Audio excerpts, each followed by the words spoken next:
The rescue team arrived within 2 hours, bringing equipment that had never been used for elephant rescue before. Dr. Robert Kamau, Kenya Wildlife Service's chief veterinarian, stepped out of his vehicle and immediately assessed the situation. His experienced eye told him this would be one of the most challenging rescues he had ever attempted. "We need to work fast," Dr. Kamau told the assembled team.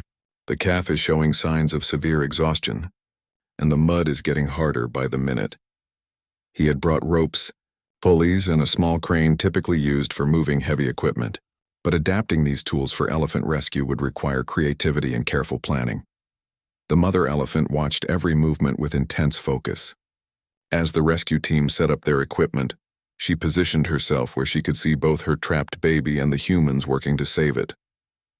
Her behavior continued to amaze everyone present. She seemed to understand that these strange, two-legged creatures were trying to help her precious calf.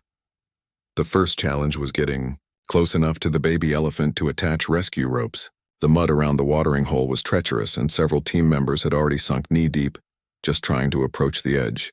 The baby was trapped in the center, at least 20 feet from solid ground. James the ranger suggested using wooden planks to create a temporary walkway across the mud. "We can distribute our weight and get closer safely," he explained. The team quickly gathered planks from a nearby construction site and began laying them across the mud surface. As the humans worked, something unexpected happened.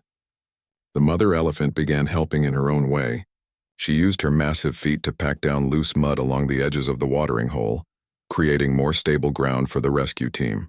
It was as if she understood exactly what needed to be done and was doing everything in her power to assist. Dr. Sarah Mitchell documented every moment of this remarkable cooperation. "I've never seen anything like this," she whispered into her recording device. The mother is actively participating in the rescue effort. She's showing problem-solving behavior that demonstrates incredible intelligence. The first attempt to reach the baby elephant came when Ranger Tom Ochieng volunteered to crawl across the wooden planks. The planks bent and shifted under his weight, but held firm enough for him to get within 10 feet of the trapped calf. The baby elephant looked up at him with exhausted eyes, no longer struggling but still breathing. "The mud is like concrete around its legs," Tom called back to the team. "We're going to need something to soften it before we can pull the calf out." The rescue was becoming more complicated than anyone had anticipated. Dr. Kamau made a decision that surprised everyone. "We need to use water pressure to soften the mud around the calf," he announced. "It's risky because too much water could make the situation worse, but it's our best option." A high-pressure pump was brought from the park's maintenance facility. The mother elephant watched with obvious anxiety as the team began spraying water around her baby. The sound of the pump startled her at first, and she took several steps backward. But when she saw that the water was helping to free her calf, she moved closer again, rumbling encouragingly to her baby. Progress was slow but steady. The pressurized water gradually loosened the mud around the baby elephant's legs. After an hour of careful work, the rescue team could see that the calf was no longer completely immobilized. Its legs were still trapped, but it could move slightly. During this process, the mother elephant displayed behavior that left everyone speechless. She began bringing branches and grass to the edge of the mud hole, dropping them near where the rescue team was working. At first, the humans didn't understand what she was doing. Then Dr. Mitchell realized the significance. "She's providing material to help stabilize the rescue platform," Sarah explained to the amazed team. "Elephants use branches and vegetation to help them escape from mud in the wild. She's sharing her knowledge with us." The level of cooperation between human and elephant was unprecedented. The baby elephant's condition was still critical. Despite the progress in loosening the mud, the little calf was becoming increasingly weak. Dr. Kamau realized they needed to speed up the rescue before the baby became too exhausted to survive the extraction process. "We're going to have to use the mechanical winch," he decided. "It's dangerous because too much force could injure the calf, but we're running out of time." The team attached a specially designed harness around the baby elephant's chest, being careful to avoid putting pressure on its delicate trunk. The mother elephant became agitated as strangers touched her baby. She paced nervously and made low rumbling sounds, but remarkably she didn't try to stop the rescue effort. Instead, she positioned herself where the baby could see her, and began making the soft, comforting sounds that elephant mothers use to calm their young. The mechanical winch was engaged slowly and carefully. Everyone held their breath as the cable tightened and began to lift. The baby elephant's front legs emerged from the mud first, then its chest. The little calf was finally free enough to help with its own rescue, pushing with its hind legs as the winch pulled. Suddenly, there was a loud snap. One of the wooden planks had broken under the stress, and Ranger Tom slipped sideways into the mud. The rescue came to an immediate halt as the team worked to get Tom to safety. The baby elephant slipped back slightly into the mud, and everyone feared they were losing precious progress. It was then that the mother elephant did something that would be talked about for years to come. She waded into the shallow edge of the mud herself, getting as close as she safely could to her baby. Using her trunk, she began scooping mud away from around her calf's hindquarters, working alongside the human rescue team. The sight of the massive mother elephant and the small rescue team working together created a scene that none of the witnesses would ever forget. Here was clear evidence that the bond between mother and child transcends species barriers, and that intelligence and compassion can create cooperation even between natural enemies. With the mother's help, the rescue gained new momentum. The combination of human technology and elephant instinct was proving more effective than either approach alone. 3 hours into the rescue, disaster struck. The mechanical winch suddenly stopped working, leaving the baby elephant hanging partially suspended over the mud.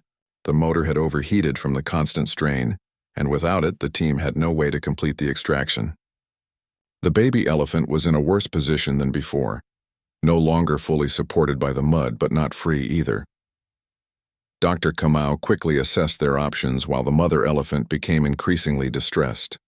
She could see that something had gone wrong with the rescue effort, and her calls became more urgent. The baby elephant was crying weakly, its strength nearly exhausted from the long ordeal. "We need another approach, and we need it fast," Dr. Kamau announced. The backup winch wouldn't arrive for at least 2 hours, and everyone could see that the baby elephant didn't have that much time left. The little calf's breathing was becoming shallow, and its eyes were beginning to close. It was then that Tom the ranger had an idea that seemed crazy but might just work. "What if we use elephants to help rescue the elephant?" he suggested. "There's a trained elephant at the nearby lodge that helps with tourist activities. She's used to working with humans and might be able to provide the pulling power we need."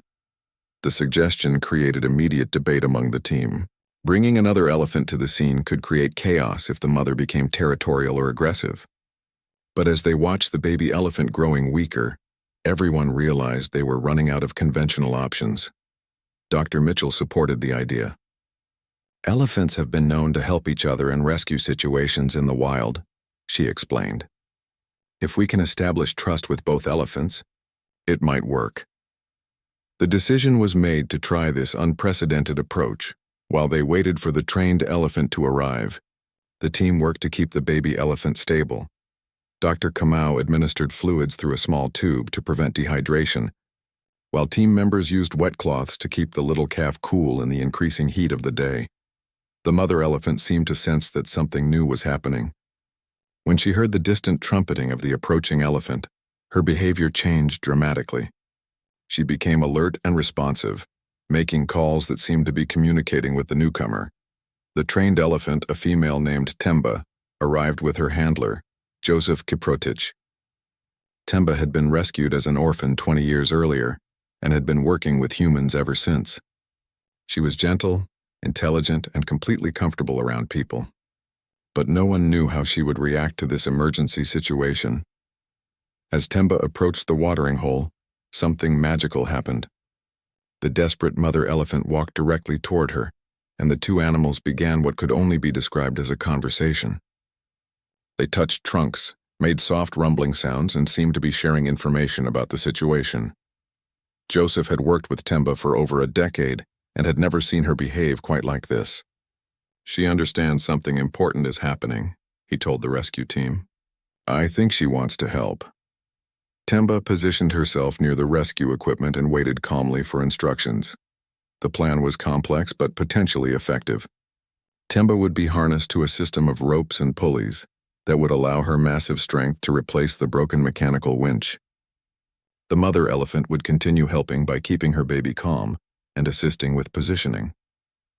As the team prepared the rope system, the baby elephant's condition worsened. The little calf had stopped responding to its mother's calls and appeared to be losing consciousness. Dr. Kamau realized they had perhaps 30 minutes before the rescue would become a recovery mission. The first attempt with Temba was partially successful.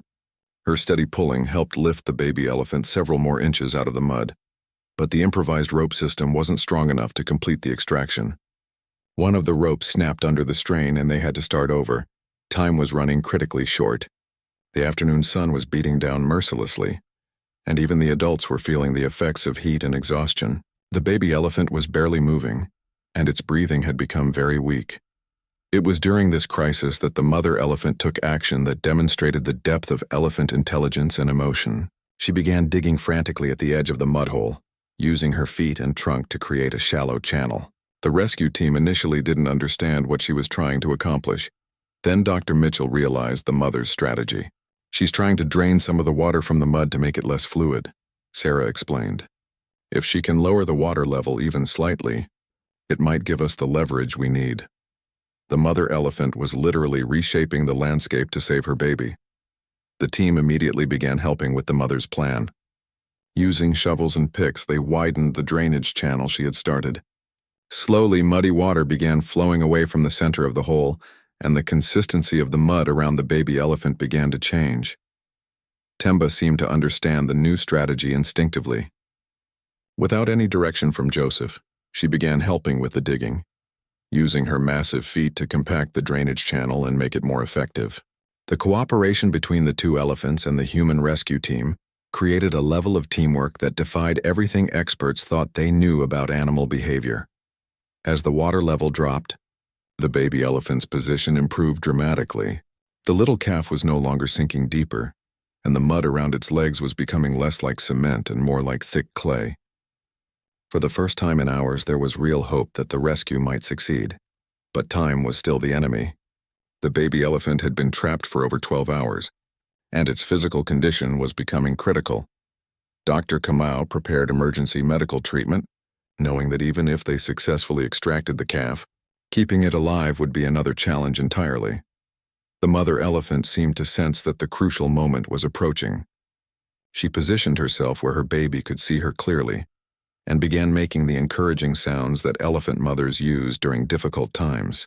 Her message was clear: hold on just a little longer, help is coming. As the sun began to set, painting the African savanna in shades of gold and red, the most challenging phase of the rescue was about to begin.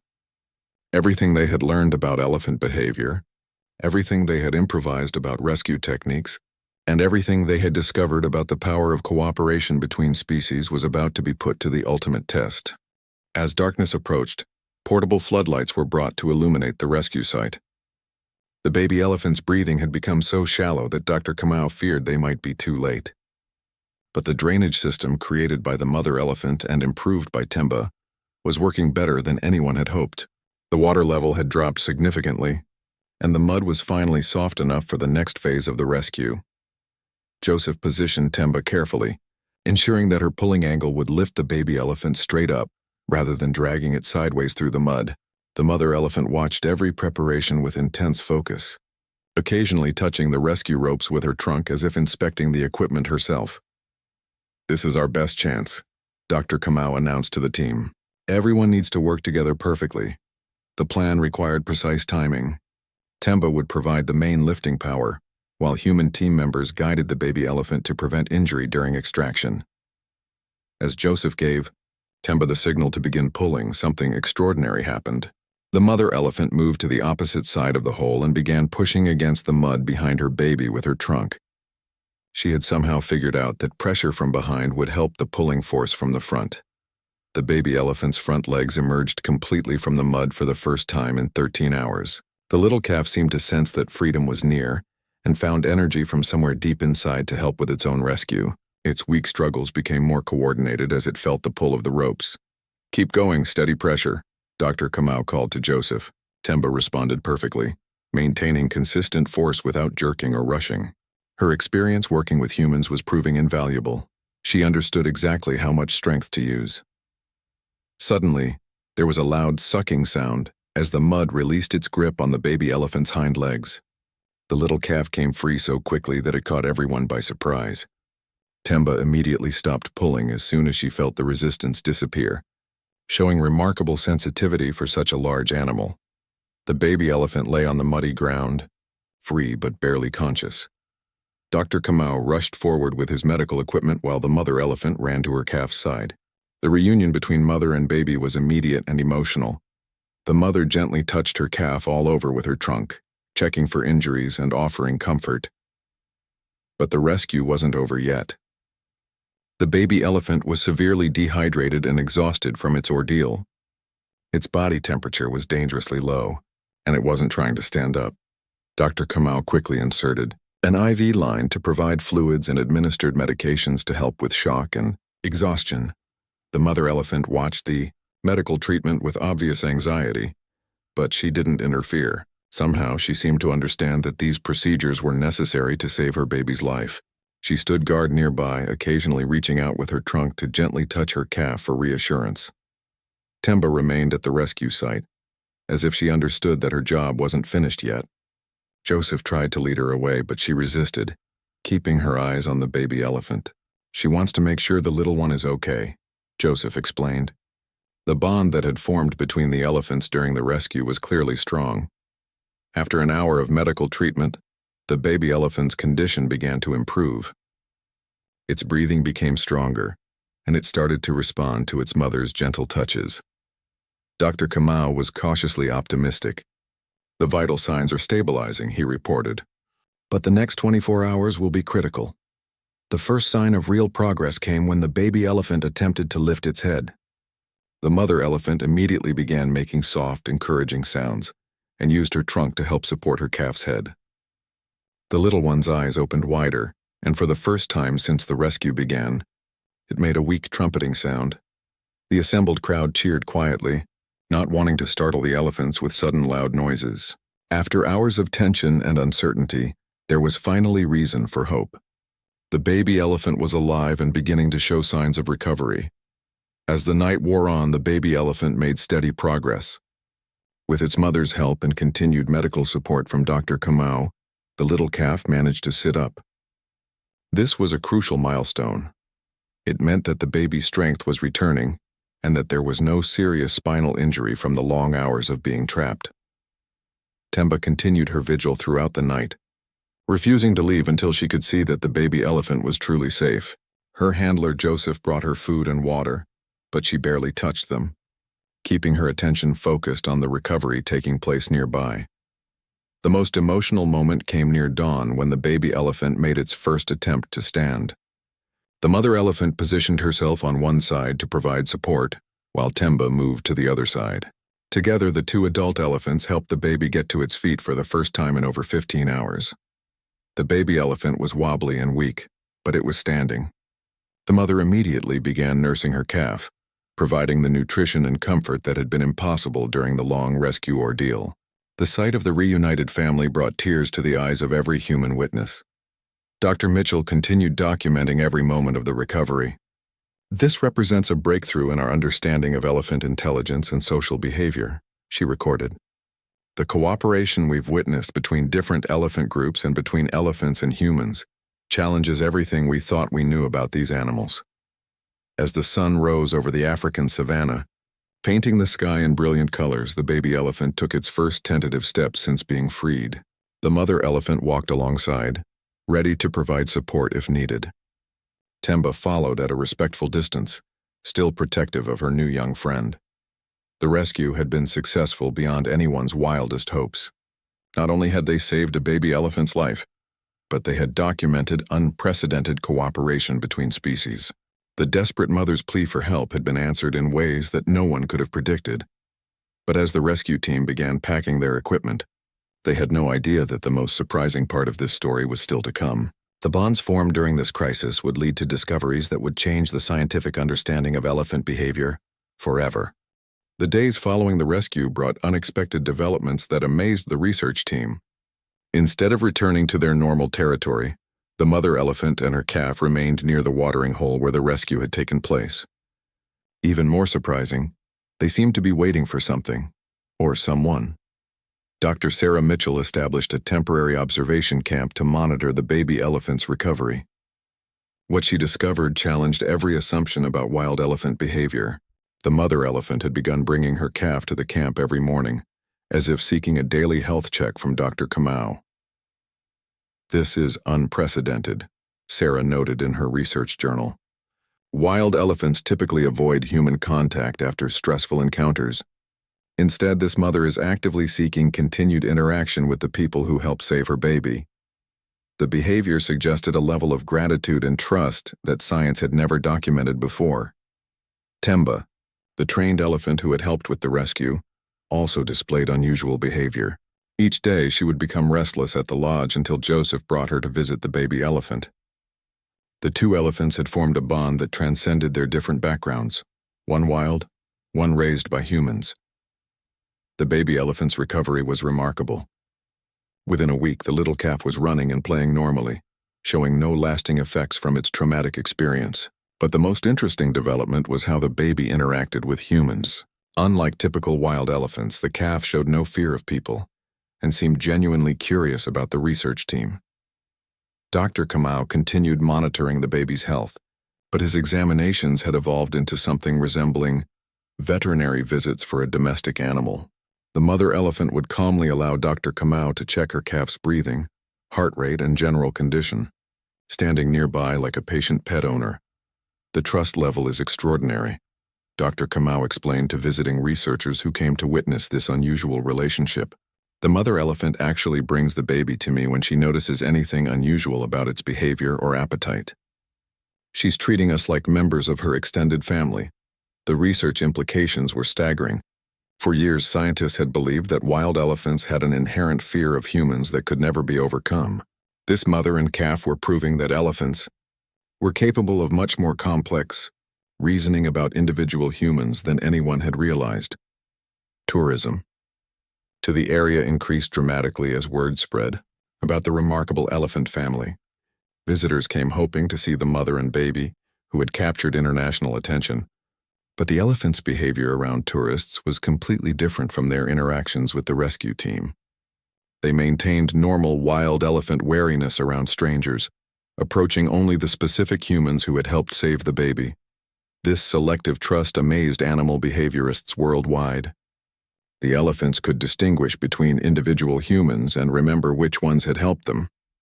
It suggested a level of cognitive sophistication that had profound implications for wildlife conservation efforts. 3 weeks after the rescue, something happened that took everyone by surprise. The mother elephant began bringing other elephants from her herd to meet the research team. One by one, she introduced her family members to the humans who had saved her baby, as if she was sharing her positive experience with them. The first introduction was with an elderly female elephant, clearly the matriarch of the herd. The old elephant approached cautiously, guided by the mother who had been through the rescue. After a careful inspection of the humans, the matriarch seemed to give her approval, touching several team members gently with her trunk. Within days, the entire herd was visiting the research camp regularly.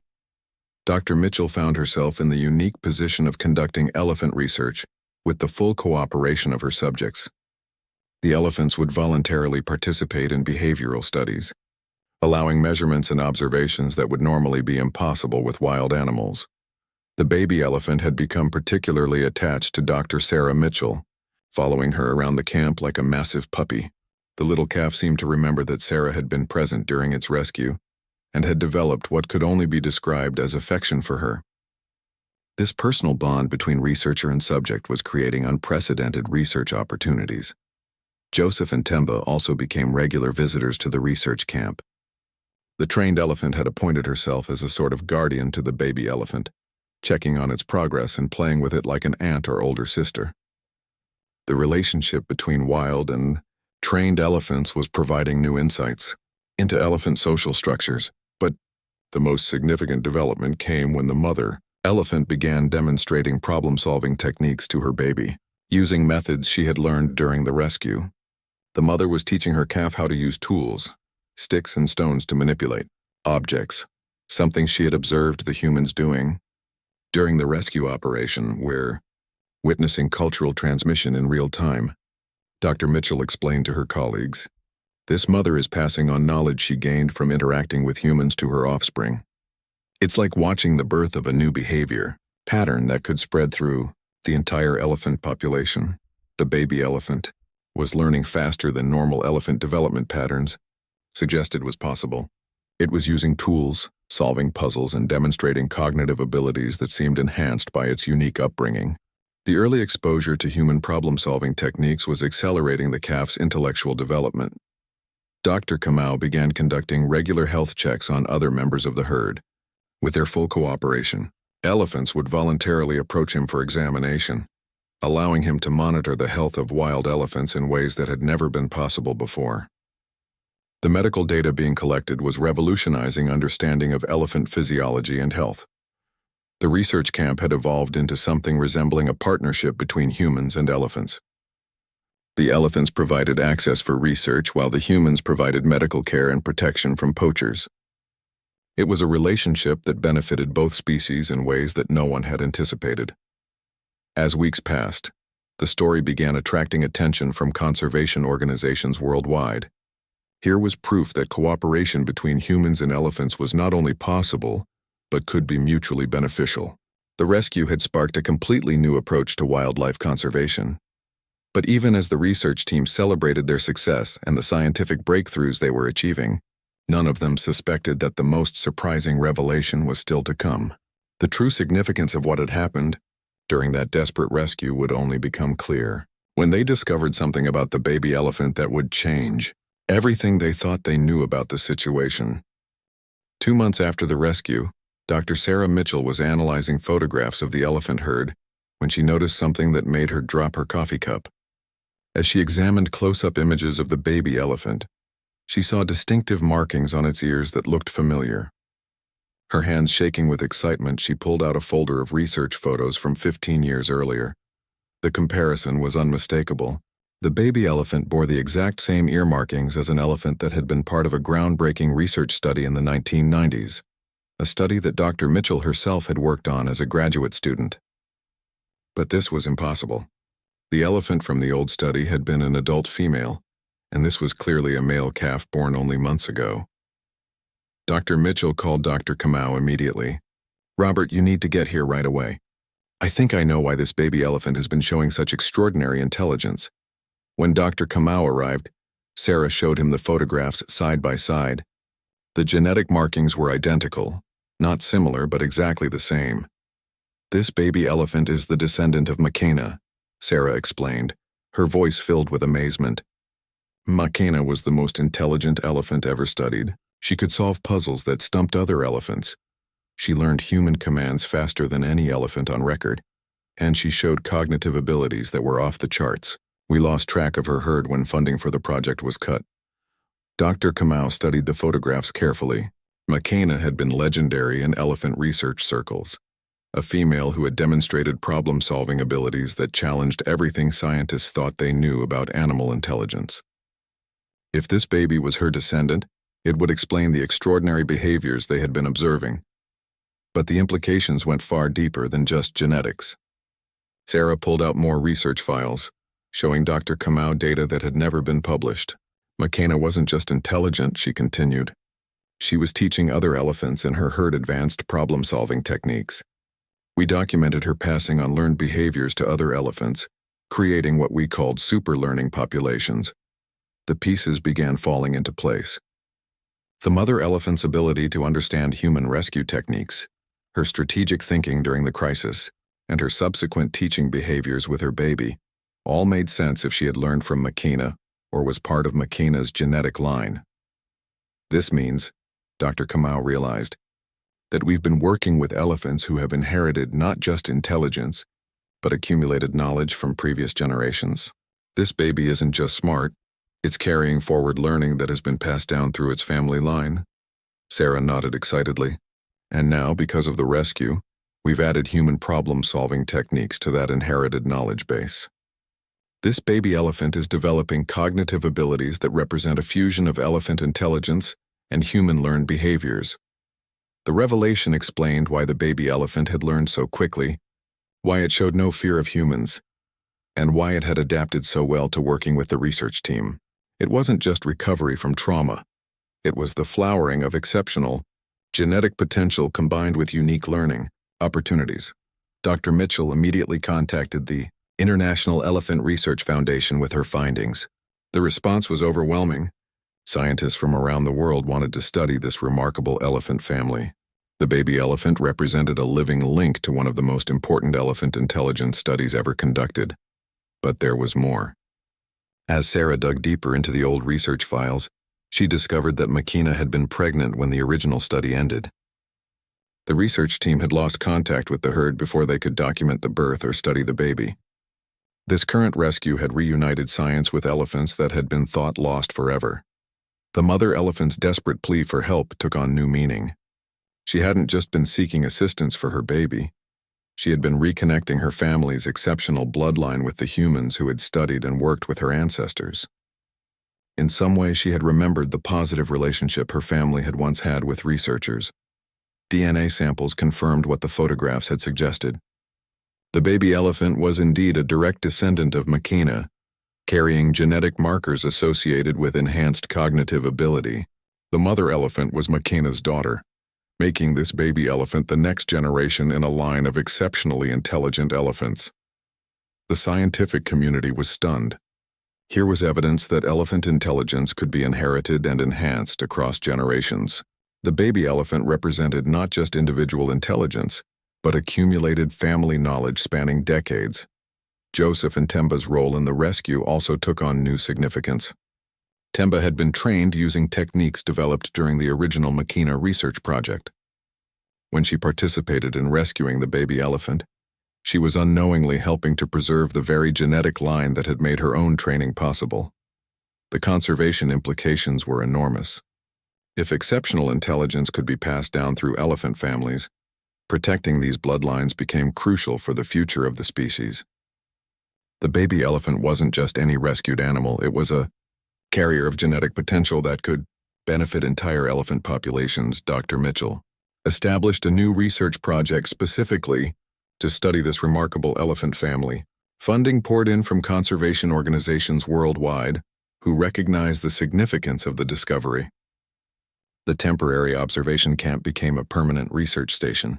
The baby elephant, now named Django, meaning building in Swahili to represent how he was building bridges between species, became the most studied elephant in history.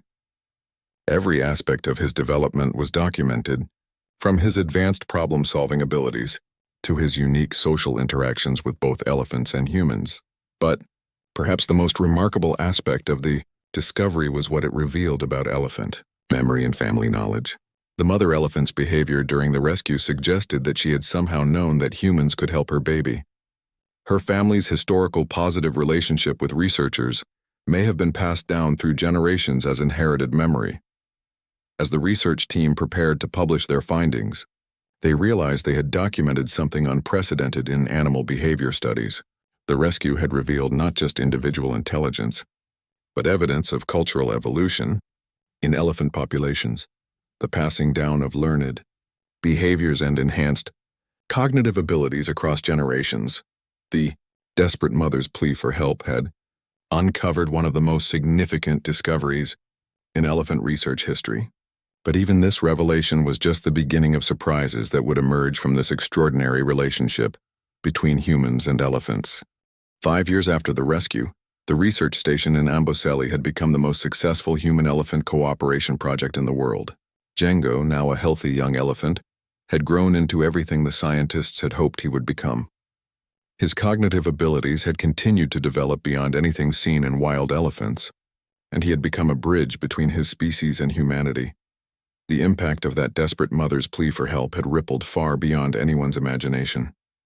The research conducted with Django's family had led to breakthroughs in understanding elephant intelligence, memory, and social learning. Conservation strategies worldwide had been revolutionized based on discoveries made at the Amboseli station. Dr. Sarah Mitchell, now the director of the International Elephant Intelligence Institute, often stood at the edge of the original watering hole where it all began. The site had been transformed into a memorial and education center, with a bronze statue depicting the moment when the mother elephant first approached the rescue vehicle seeking help. Django had become something unique in the animal world. A wild elephant who chose to work with humans while maintaining his natural behaviors and herd relationships. He spent his days moving freely between his elephant family and the research station, participating in studies that were expanding scientific understanding of animal cognition. The young elephant had learned to communicate with researchers using a combination of natural elephant signals and learned gestures. He could indicate preferences, ask for specific activities, and even express complex concepts through this hybrid communication system. Videos of Django talking with scientists had been viewed millions of times worldwide, inspiring a new generation of conservationists. Temba, now in her 20s, had become Django's closest friend and mentor. The relationship between the trained elephant and the wild genius had created opportunities for research that would have been impossible with either elephant alone. Together, they participated in studies on elephant memory, tool use, and social learning that were reshaping animal psychology. The mother elephant, now known as Amara, meaning eternal, had become the matriarch of a herd that regularly interacted with researchers. Her desperate plea for help had evolved into a lasting partnership that benefited both species. Under her leadership, the herd had learned to seek human assistance for medical issues, creating the world's first voluntary wildlife healthcare program. Dr. Kamau had established the Amara Veterinary Protocol, a system where wild elephants could receive medical care without the stress of capture or sedation. Elephants from herds across Kenya had learned about the program and traveled great distances to bring sick or injured family members for treatment. The desperate mother's trust in humans had created a revolution in wildlife medicine. The success of the Amboseli project had inspired similar programs in other countries. Elephant research stations in Thailand, India, and Botswana had adapted the cooperation model developed with Django's family. The desperate plea of one mother elephant had sparked a global movement in human-elephant relationships.